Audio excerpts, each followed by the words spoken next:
Hi guys, welcome back to Rasha's kitchen. ನಾನು simple and ಕ್ವಿಕ್ಕಾಗಿ ಯಾವ ರೀತಿ ರೈಸ್ ಬಾತ್ನ ಮಾಡೋದು ಅನ್ನೋದು ನಾನು ನಿಮಗೆ ತೋರಿಸ್ಕೊಡ್ತಾ ಇದ್ದೀನಿ.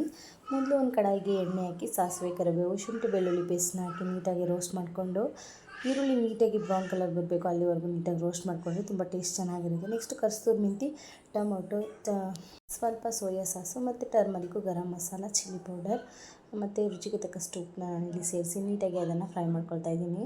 ಫ್ರೈ ಮಾಡ್ಕೊಂಡಾದಮೇಲೆ ನಾನಿಲ್ಲಿ ಮಾಡ್ಕೊಂಡಿರುವಂಥ ರೈಸ್ನ ಅದಕ್ಕೆ ಮಿಕ್ಸ್ ಮಾಡಿ ನೀಟಾಗಿ ಒಂದು 2 ನಿಮಿಷ ಅದನ್ನು ಕೂಡ ನೀಟಾಗಿ ಫ್ರೈ ಮಾಡಿಕೊಂಡು ಮೇಲ್ಗಡೆ ಕೊತ್ತಂಬರಿ ಸೊಪ್ಪನ್ನ ಹಾಕ್ತಾಯಿದ್ದೀನಿ. ಇಷ್ಟೇ ಕ್ವಿಕ್ಕಾಗಿ ಮಾಡಬೇಕಾದಾಗ ಈ ರೀತಿ ಮಾಡಿಕೊಂಡ್ರೆ ತುಂಬ ಟೇಸ್ಟಿಯಾಗಿರುತ್ತೆ. ಹಾಗೆ ಮಕ್ಕಳ ಲಂಚ್ ಬಾಕ್ಸ್ಗೂ ಕೂಡ ಬೇಗನೆ ಇದನ್ನ ಪ್ರಿಪೇರ್ ಮಾಡ್ಬೋದು. ಈ ರೀತಿ ರೆಸಿಪಿ ನಿಮಗೆ ಇಷ್ಟ ಆದರೆ ಲೈಕ್ ಮಾಡಿ, ಶೇರ್ ಮಾಡಿ, ಹಾಗೆ ಕಮೆಂಟ್ ಕೂಡ ಮಾಡಿ. Thanks for watching and keep supporting guys.